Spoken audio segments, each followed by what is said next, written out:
Definisi dasar probabilitas.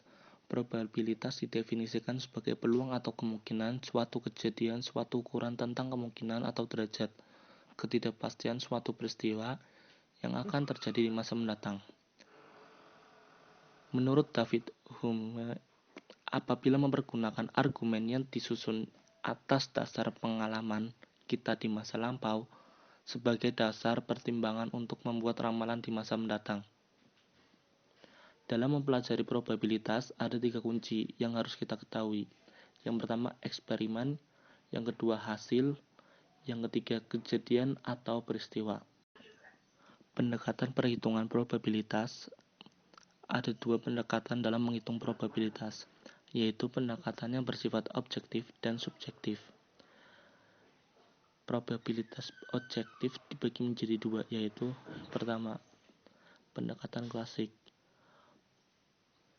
Sebagai hasil bagi dari banyaknya peristiwa yang dimaksud dengan seluruh peristiwa yang mungkin menurut pendekatan klasik probabilitas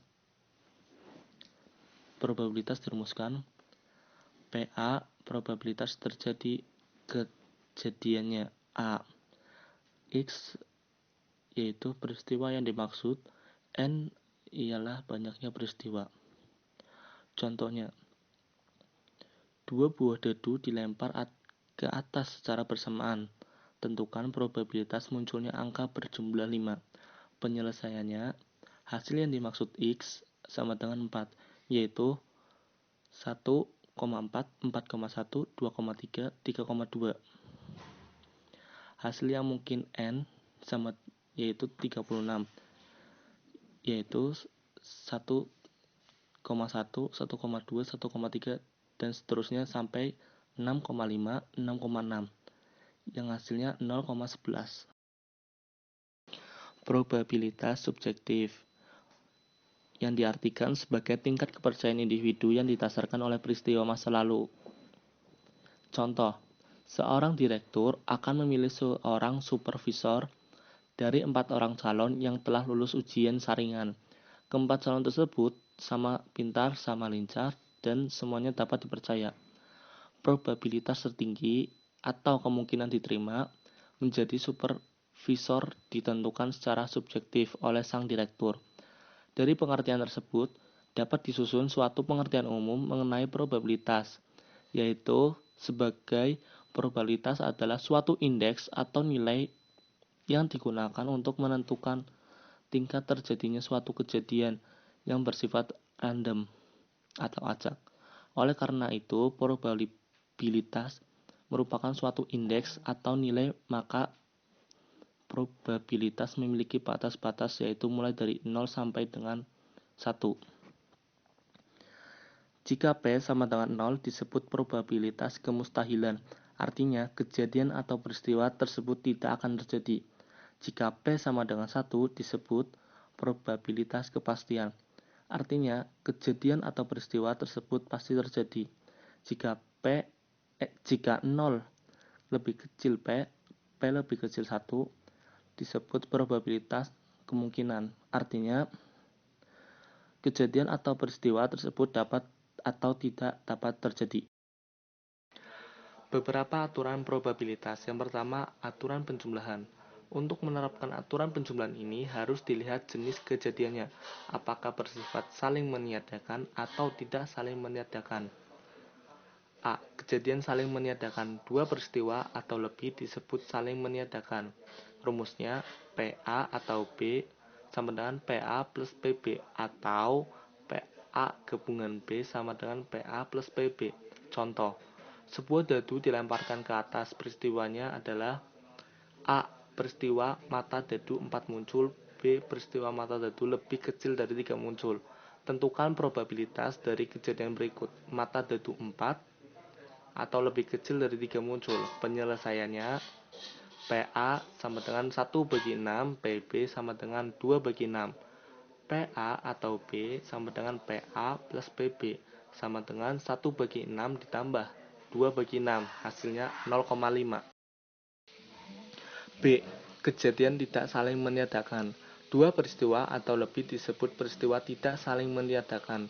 Rumusnya PA atau B sama dengan PA plus PB dikurangi PA irisan B, atau PA gabungan B sama dengan PA plus PB dikurangi PA irisan B.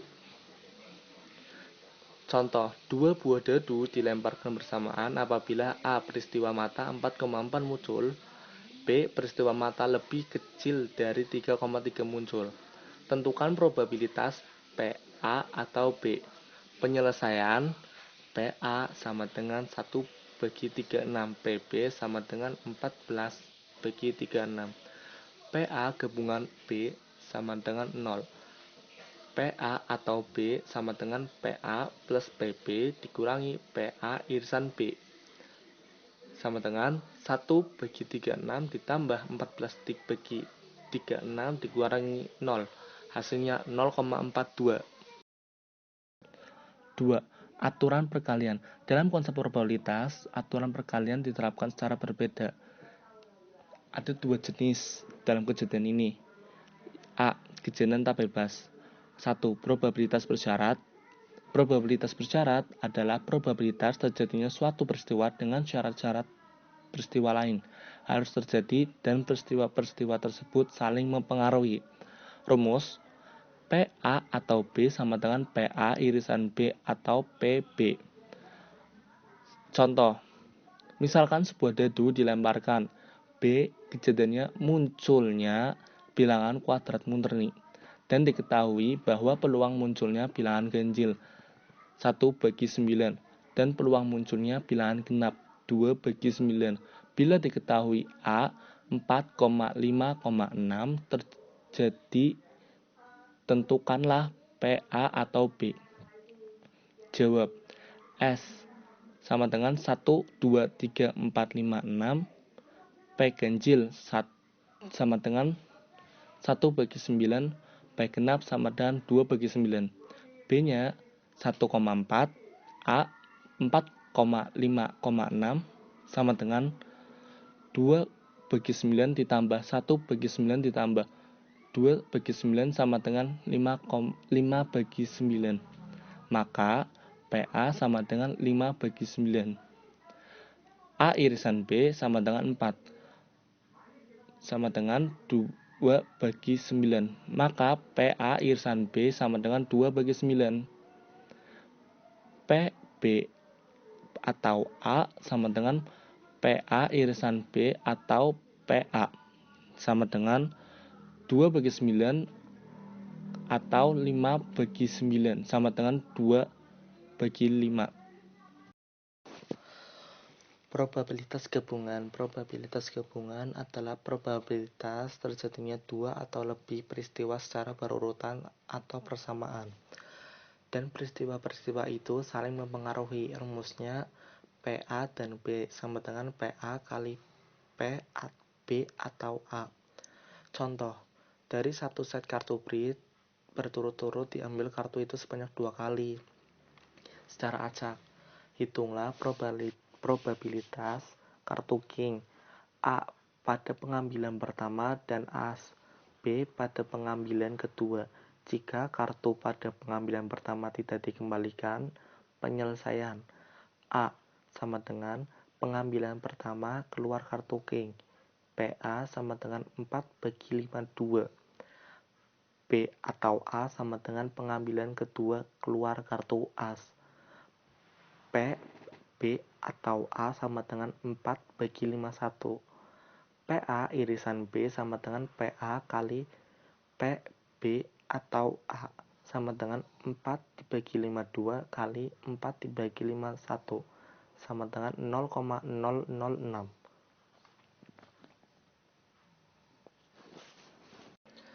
Probabilitas marginal. Probabilitas marginal adalah probabilitas terjadinya suatu peristiwa yang tidak memiliki hubungan dengan terjadinya peristiwa lain, dan peristiwa tersebut saling mempengaruhi.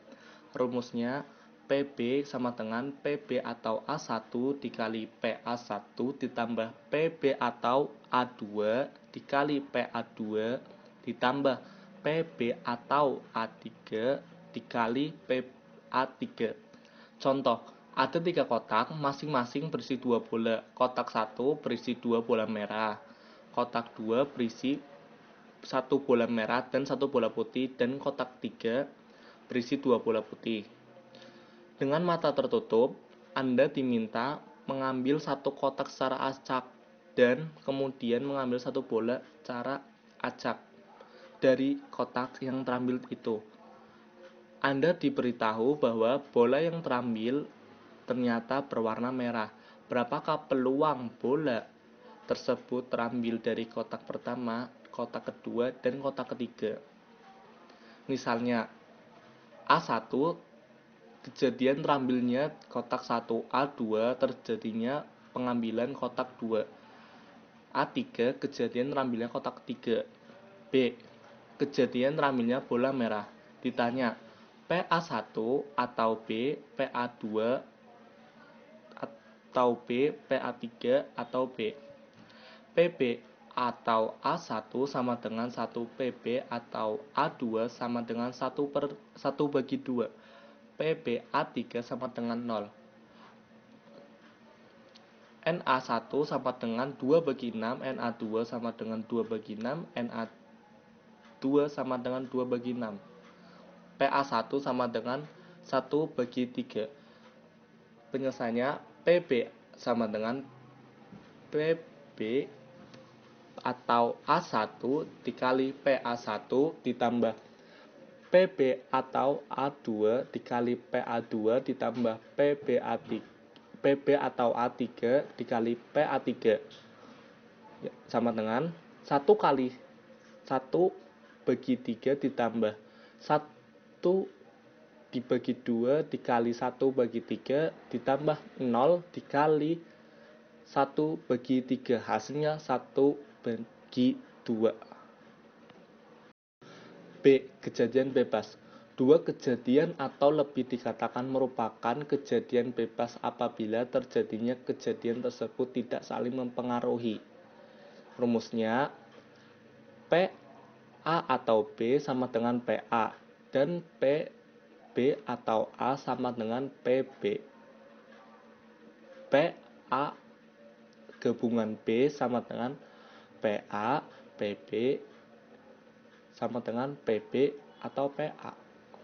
Contoh, satu mata uang logam 50 perak dilemparkan ke atas sebanyak 2 kali. Jika A1 adalah lemparan pertama yang mendapatkan gambar burung, B dan A2 adalah lemparan kedua yang mendapatkan gambar burung B.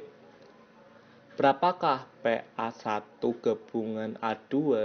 Penyelesaiannya, karena pada pelemparan pertama hasilnya tidak mempengaruhi pelemparan kedua dan PA1 sama dengan PB sama dengan 0,5 dan PA2 sama dengan PB sama dengan 0,5. Maka PA1 gabungan A2 sama dengan PA1, PA2 sama dengan PB, PB sama dengan 0 kali 5 sama dengan 0,25. Rumus Bayes. Jika dalam suatu ruangan sampel terdapat beberapa peristiwa saling lepas, yaitu A1, A2, A3, dan seterusnya, yang memiliki probabilitas tidak sama dengan 0 bila ada peristiwa lain, misal X, yang memungkinkan dapat terjadi pada peristiwa A1, A2, A3, dan seterusnya. Maka probabilitas terjadinya peristiwa A1, A2, A3 dengan diketahui peristiwa X tersebut adalah, contoh, 3 kotak masing-masing memiliki 2 laci. Di dalam laci-laci tersebut terdapat sebuah bola. Di dalam satu kotak terdapat bola emas, dalam kotak 2 terdapat bola perak, dan dalam kotak ketiga terdapat bola emas dan perak. Jika diambil sebuah kotak dan isinya bola emas, berapa probabilitas bahwa laci lain berisi bola perak?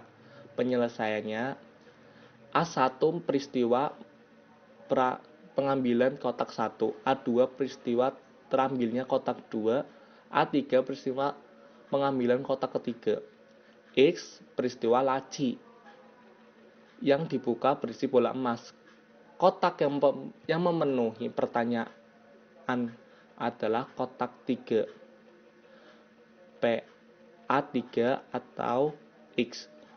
PA1 1/3, PA2 1/3, PA3 1/3. PAX atau A1 sama dengan 0, PX atau A2 sama dengan 0, PX atau A3 sama dengan setengah. Hitung probabilitas atau hukum peluang. Setelah mengetahui pengertian dan pendekatan probabilitas, maka selanjutnya yang dibahas menghitung probabilitas.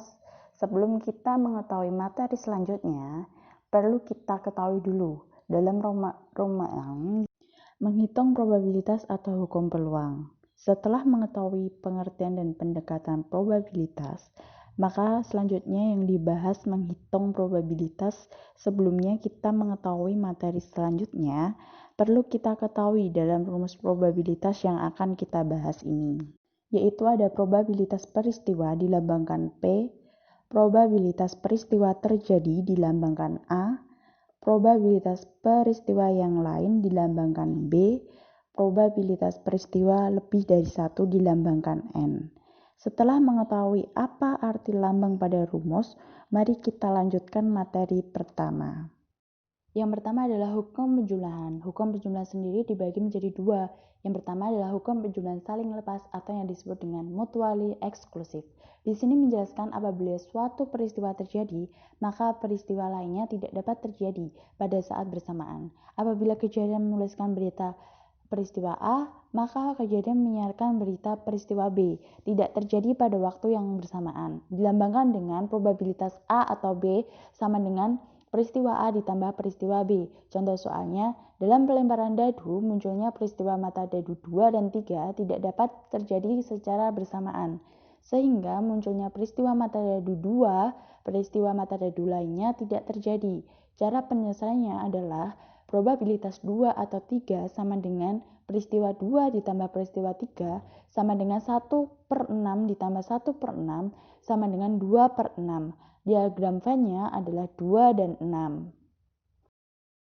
Yang kedua yaitu hukum penjumlahan tidak saling lepas atau yang disebut dengan non-mutually exclusive, di mana satu peristiwa atau lebih dapat terjadi secara bersamaan, tetapi tidak selalu bersama. Dilambangkan dengan probabilitas A dan B sama dengan peristiwa A ditambah peristiwa B, dikurangi peristiwa A dan B. Contoh soalnya, dalam unit rumah sakit terdapat 8 perawat dan 5 dokter. Ada 7 perawat dan 3 dokter yang wanita. Jika seorang staf dipilih, maka probabilitas bahwa dipilih perawat dan dokter seorang pria adalah 10/13. Di sini ada tabelnya, staf perawat yang wanita ada 7, staf perawat pria ada 1, jadi total semua adalah 8. Staf dokter wanita ada 3, staf dokter pria ada 2, totalnya 5. Semua total staf wanita ada 10, semua total pria itu adalah 3. Semua total menyeluruh staf wanita dan pria ada 13. Cara penyelesaiannya, probabilitas perawat dan pria sama dengan peristiwa perawat ditambah peristiwa pria dikurangi peristiwa perawat dan peristiwa pria. 8/13 ditambah 3/13 dikurangi 1/13 sama dengan 10/13. Diagram Venn-nya A bundaran AB di bundaran B. Tadi sudah membahas tentang hukum penjumlahan dan sekarang kita masuk ke yang kedua adalah hukum perkalian. Hukum perkalian sendiri dibagi menjadi dua. Yang pertama adalah hukum perkalian peristiwa bebas atau yang disebut dengan independent event, yaitu suatu kejadian yang tidak saling mempengaruhi antara kejadian satu dengan yang lain. Dilambangkan dengan probabilitas A dan B sama dengan peristiwa A dikali peristiwa B. Contoh soalnya, kartu pertama diperoleh dari suatu dek kartu setelah diacak. Kemudian kartu kedua diperoleh dari dek kartu tersebut setelah diacak kembali. Probabilitas mendapatkan kartu queen dan kartu as adalah 8/20. Karena kejadian tidak dipengaruhi oleh kartu queen yang mana setelah pengambilan kartu pertama dek diacak lagi untuk pengambilan kartu yang kedua. Cara penyelesaiannya, probabilitas queen dan as sama dengan peristiwa A dikali peristiwa B sama dengan 4/10 dikali 4/10 sama dengan 8/20. Yaitu hukum perkalian peristiwa tidak bias atau yang disebut dengan dependent event.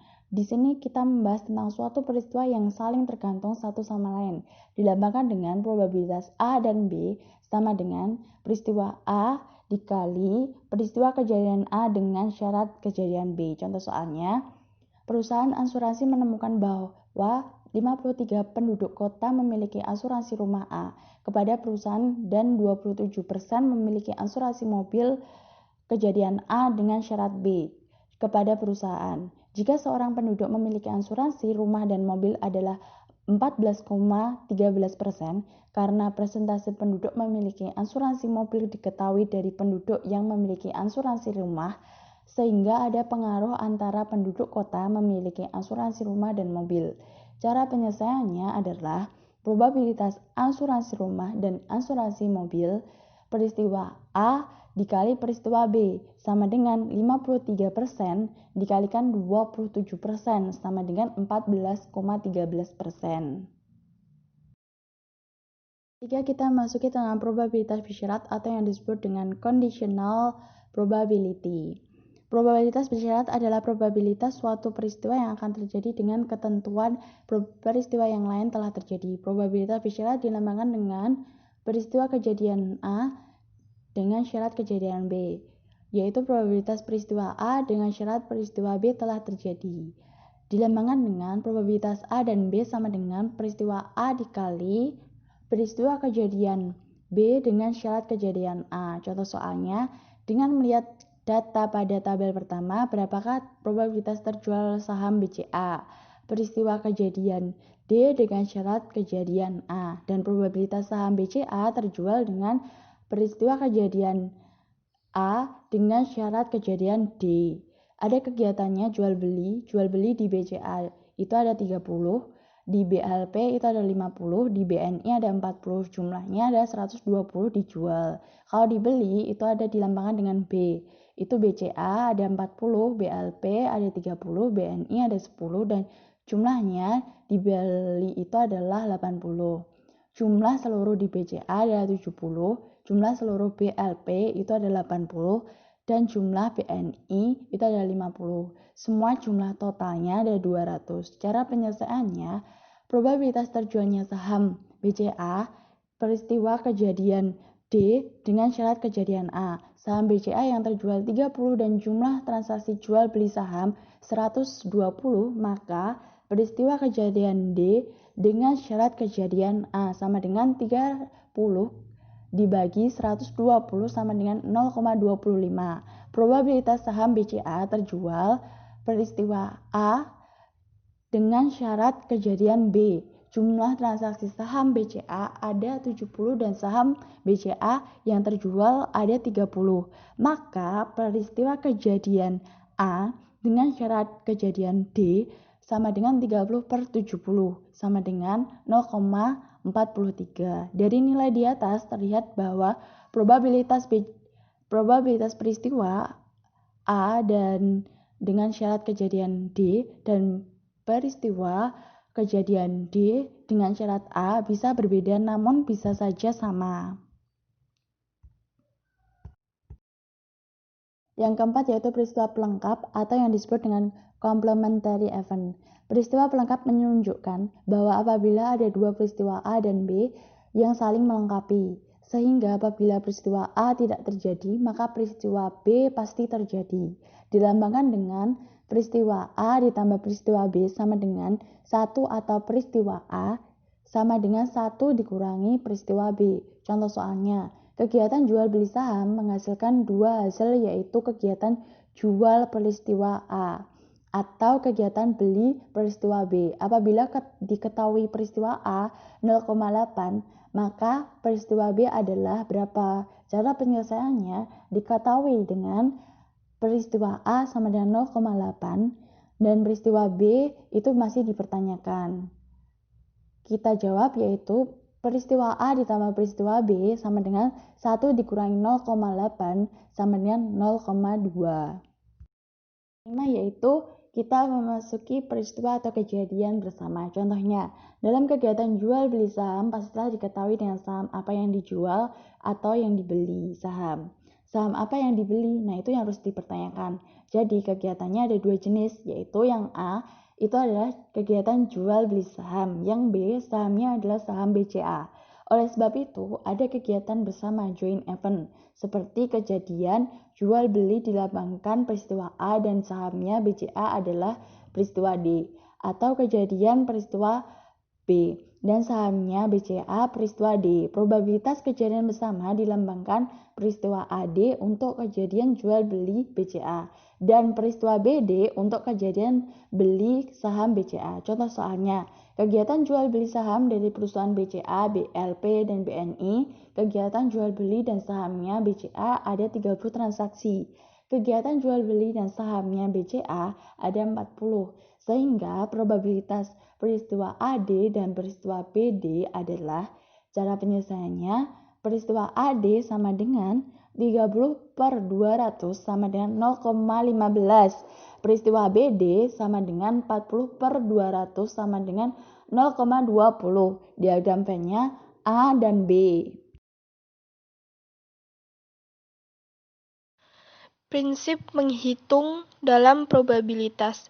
Beberapa prinsip menghitung yang bermanfaat dalam mempelajari probabilitas yaitu ada 3. Pertama, faktorial, permutasi, dan kombinasi. Saya akan menjelaskan faktorial. Faktorial digunakan untuk mengetahui berapa banyak cara yang mungkin dalam mengatur sesuatu dalam suatu kelompok. Contohnya adalah berapa cara menyusun urutan ketiga bank BCA, BLP, dan BNI. Urutan ketiga bank tersebut adalah BRI, BCA, BNI, BLP, Bank Mandiri. Jadi ada 6 cara untuk mengurutkan nama bank. Pola untuk menjawab pertanyaan tersebut adalah untuk meletakkan urutan pertama dari 3 bank. Anda mempunyai 3 pilihan, yaitu BCA, BLP, atau BNI. Apabila urutan pertama Anda tentukan BCA, maka urutan kedua tinggal 2 pilihan, yaitu BLP dan BNI. Apabila urutan kedua memilih BLP, maka urutan ketiga hanya ada 1 pilihan, yaitu BNI. Dengan demikian, banyaknya urutan adalah perkalian dari pilihan tersebut, yaitu 3 kali 2 kali 1 sama dengan 6. Dengan demikian, mudah untuk mengetahui berapa banyak cara yang mungkin dalam memilih presiden dari 5 pilihan yang ada. Dalam matematika, perhitungan tersebut dikenal dengan faktorial, yang biasanya dilambangkan dengan tanda seru. Yang perlu diketahui bahwa 0 tanda seru itu 0 dan tanda seru didefinisikan dengan 1. Sedangkan rumus tersebut yaitu seperti rumus yang sudah dituliskan, N tanda seru sama dengan N kali buka kurung N min 1 tutup kurung kali buka kurung N min 2 tutup kurung kali buka kurung N min 3 tutup kurung kali N min 4 tutup kurung kali titik-titik 1.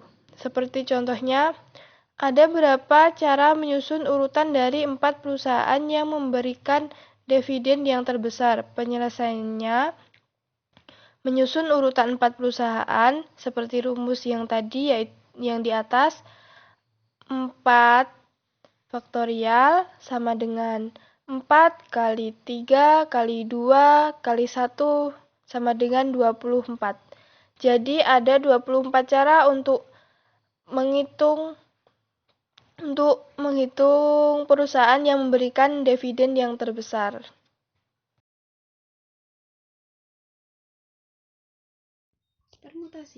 Permutasi itu digunakan untuk mengetahui sejumlah kemungkinan susunan jika terdapat suatu kelompok objek. Permutasi dapat dirumuskan dengan N kecil, P besar, dan R kecil sama dengan n faktorial per n min r dalam kurung faktorial. Keterangannya yaitu n adalah banyaknya objek, sedangkan p adalah permutasi itu sendiri, r adalah perintah banyaknya penyusunan objek atau banyaknya objek yang diperintahkan. Nah, sedangkan n faktorial adalah banyaknya objek faktorial per banyaknya objek dikurangi dengan banyaknya objek yang diperintahkan faktorial. Selanjutnya yaitu kombinasi. Kombinasi yaitu menghubungkan beberapa objek dari satu kelompok tanpa memperlihatkan urutannya. Kombinasi sendiri memiliki rumus yaitu n kecil, c besar, r kecil sama dengan n faktorial per r faktorial dalam kurung n min r faktorial.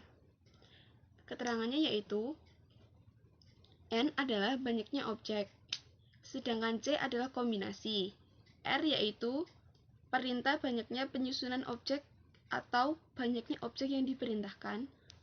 N faktorial adalah banyaknya objek faktorial per R yaitu banyaknya objek yang diperintahkan faktorial dalam kurung N banyaknya objek dikurangi dengan banyaknya objek yang diperintahkan faktorial.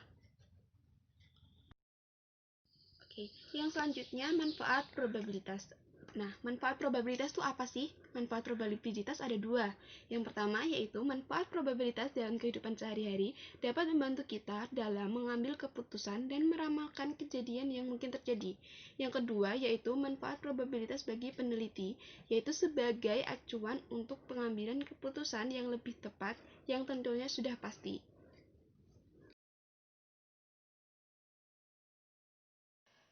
Oke, saya akan lanjut menjelaskan tentang diagram pohon probabilitas. Diagram pohon merupakan suatu diagram yang menyerupai pohon, dimulai dari batang, kemudian menuju ranting dan daun. Diagram pohon berguna dalam membantu menggambarkan probabilitas atau probabilitas bersyarat dan probabilitas bersama. Diagram ini sangat berguna untuk menganalisis keputusan-keputusan bisnis di mana terdapat tahapan-tahapan pekerja. Tahapan-tahapan tersebut adalah sebagai berikut. Pertama, langkah awal kegiatan dimulai dengan tanda bulatan dengan angka 1. Tahap pertama diumpamakan sebagai pohon utamanya, berupa kegiatan di bursa saham. Nilai probabilitas pada tahap 1 adalah sama dengan 1. Yang kedua, membuat cabang. Kegiatan di bursa ada dua, yaitu kegiatan jual dan kegiatan beli saham. Probabilitas jual saham sama dengan 0,6 dan probabilitas beli saham sama dengan 0,4. Nilai probabilitas pada cabang sama dengan 0,6 tambah 0,4 sama dengan 1,0. Yang ketiga, membuat ranting. Pada setiap cabang, baik jual maupun beli, ada 3 ranting jenis saham, yaitu BCA, BLP, dan BNI. Nilai probabilitas setiap ranting sama dengan 0,35 tambah 0,40 tambah 0,25 sama dengan hasilnya 1,0. Yang keempat, menghitung probabilitas bersama atau joint probability antara kejadian pertama A dan B dengan kejadian kedua D, E, dan F. Kita dapat menghitung probabilitas P buka kurung D dan A tutup kurung atau P buka kurung E probabilitas B tutup kurung secara langsung. Nilai probabilitas keseluruhan pada tahap 4 juga harus sama dengan 1,0. Diagram pohon adalah alat yang membantu untuk menghitung probabilitas ketika ada beberapa independen peristiwa yang terlihat.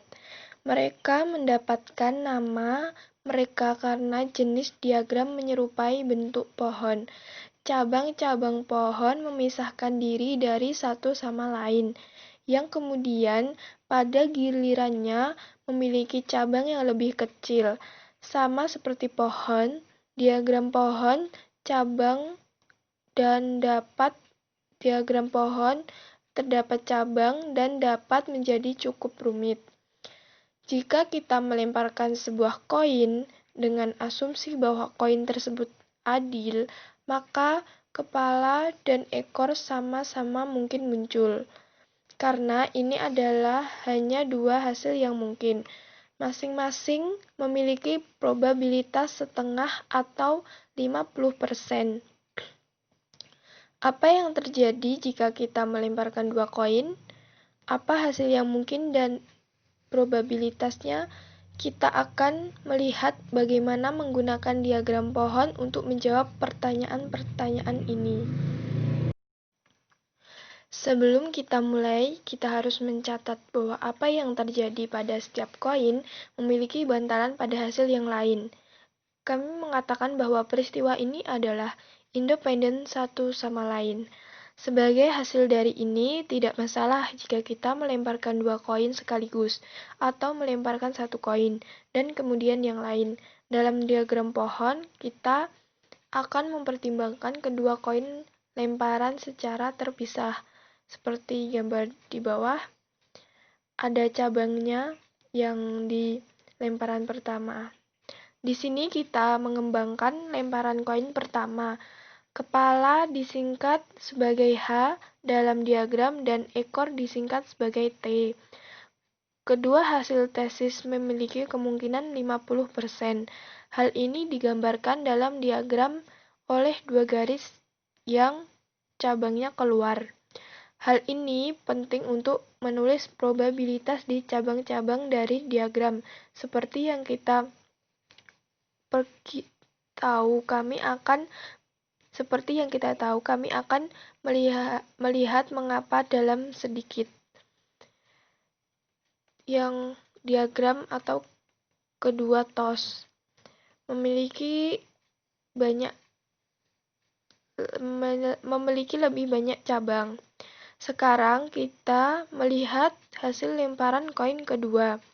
Jika kepala datang pada lemparan pertama, maka apa yang mungkin hasil untuk lemparan kedua? Baik kepala atau ekor bisa muncul pada koin kedua.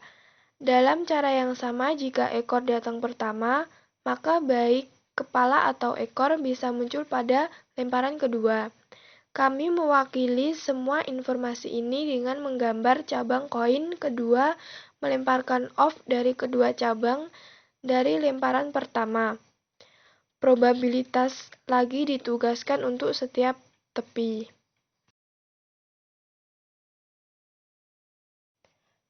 Kami kemudian bisa menggunakan diagram untuk menjawab pertanyaan tentang kemungkinan melibatkan dua koin. Sebagai contoh, berapa probabilitas bahwa kita mendapatkan kepala dan ekor?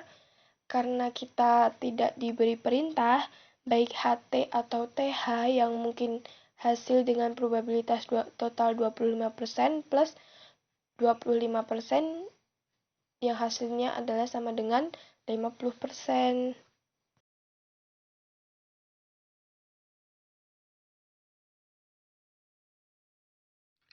Hubungan probabilitas dengan ilmu lain.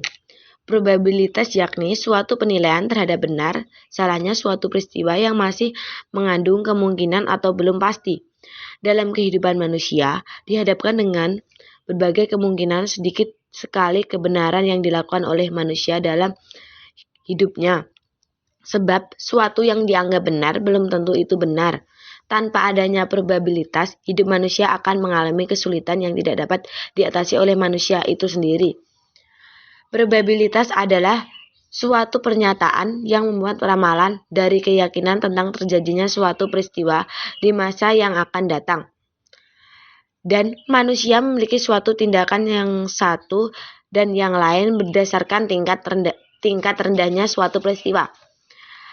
Berdasarkan kenyataan, Ilmu tidak pernah memberikan keterangan yang pasti tentang peristiwa-peristiwa. Hal ini dikarenakan keterangan yang diberikan bersifat kemungkinan, pengalaman yang ada. Dengan pengalaman inilah, manusia bisa merumuskan suatu penyelesaian dari masalah yang dihadapi dalam hidup. Dari teori ilmu yang kita pelajari, ilmu memberikan kepada kita pengetahuan sebagai dasar kita mengambil keputusan, sehingga seorang tidak takut lagi dengan resiko itu karena telah diputuskan secara matang-matang pilihan tersebut. Pilihan ini berkaitan dengan probabilitas suatu nilai berdasarkan kebenaran yang ada. Dengan demikian, nilai probabilitas ilmu itu sangat berguna bagi kehidupan manusia. Sejarah probabilitas. Probabilitas dikenal dengan teori peluang. Teori peluang awalnya diinspirasi oleh masalah perjudian. Awalnya dilakukan oleh matematikawan dan fisikawan Italia yang bernama Girolamo Cardano tahun 1501 sampai 1576. Cardano lahir pada tanggal 24 September 1501. Cardano merupakan seorang penjudi pada waktu itu. Walaupun judi berpengaruh buruk terhadap keluarganya, namun judi juga memacunya untuk mempelajari peluang. Girolamo merupakan salah seorang dari bapak probability. Ketika Kepler kalah dalam berjudi, dia meminta temannya Blaise Pascal pada tahun 1623 sampai 1662 untuk menganalisis sistem perjudiannya. Pascal menemukan bahwa sistem yang dipunyai oleh Kepler akan mengakibatkan peluang dia kalah 51%. Pascal kemudian menjadi tertarik dengan peluang dan memulailah dia mempelajari masalah perjudian. Dia mendiskusikannya dengan matematikawan terkenal yang lain, yaitu Pierre de Fermat pada tahun 1601 sampai 1665. Mereka berdiskusi pada tahun 1654. Antara bulan Juni dan bulan Oktober melalui 17 surat yang ditulis oleh Blaise Pascal dan Pierre de Fermat yang membentuk asal kejadian dari konsep peluang. Pascal bekerja sama dengan Fermat menyelesaikan soal-soal yang diberikan oleh Kepler de Mar. Di awal tahun 1656, Christian Huygens menulis naskah Van Rekening in Spellen van Gluck. Van Rekening in Spellen van Gluck adalah risalah singkat terdiri dari 15 halaman yang kemungkinan didasarkan atas yang dilihat Huygens selama dia menetap di Paris pada tahun-tahun sebelumnya tentang surat menyurat atas Pascal dan Fermat. 5 masalah terakhir adalah sebagian dari masalah Fermat dan Pascal. Masalah terakhir dari kelima masalah tersebut pada akhirnya dikenal sebagai Gambler's Essay dan bagian dari surat menyurat Pascal de Fermat yang diterbitkan pada tahun 1656. Pada tahun 1709, Jacques Jacob menulis buku Ars Conjectandi yang terdiri dari 5 bagian, yaitu 1. Menulis lagi Liber de Laudes Alea, Book on Game of Chance karya Cardano. 2. Menulis permutasi dan kombinasi. 3. Distribusi binomal dan multional. 4. Teori peluang. Teorema Bayes. Dalam teori probabilitas dan statistika, teorema Bayes adalah sebuah teorema dengan 2 penafsiran berbeda. Dalam penafsiran Bayes, teorema ini menyatakan seberapa jauh derajat kepercayaan subjektif harus berubah secara rasional ketika ada petunjuk baru. Teorema ini merupakan dasar dari statistika Bayes dan memiliki penerapan dalam sains rekayasa ilmu ekonomi, terutama ilmu ekonomi mikro, teori permainan, kedokteran, dan hukum, penerapan teorema Bayes untuk memperbarui kepercayaan di mana dinamakan inference bias.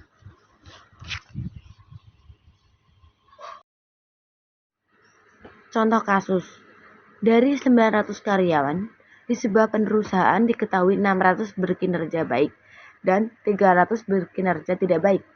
Jika 36 berkinerja baik adalah telah mengikuti pelatihan dan 12 dari yang berkinerja tidak baik adalah telah mengikuti pelatihan, seorang karyawan akan dipilih secara random. Tentukan probabilitas karyawan yang terpilih yang akan mengikuti pelatihan. Ada tabel berkinerja baik, berkinerja tidak baik.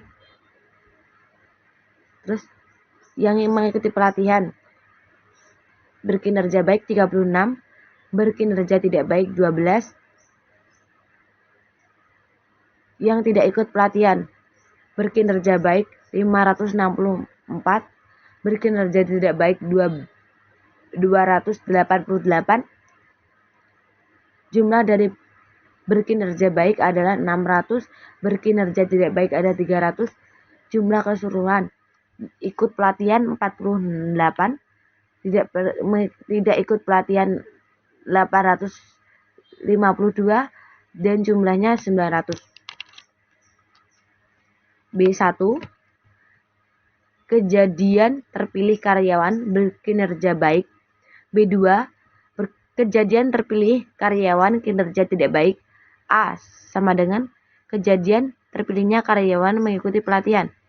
Rumusnya P A sama dengan P B1 P A B1 plus P B2 P A B2.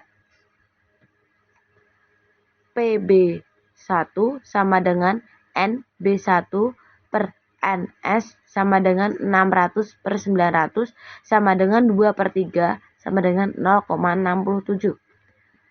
PB2 sama dengan B2 per NS sama dengan 300 per 900 sama dengan 1/3 sama dengan 0,33. PA B1 sama dengan 36 per 600 sama dengan 600 per 100 sama dengan 0,06. PA B2 sama dengan 12 per 300 sama dengan 2/50 sama dengan 0,04. PA sama dengan PB1 PAB1 plus PB2 PAB2 sama dengan 0,67 dikali 0,06 ditambah 0,33 dikali 0,04 sama dengan 0,0402 plus 0,0132 sama dengan 0,0534.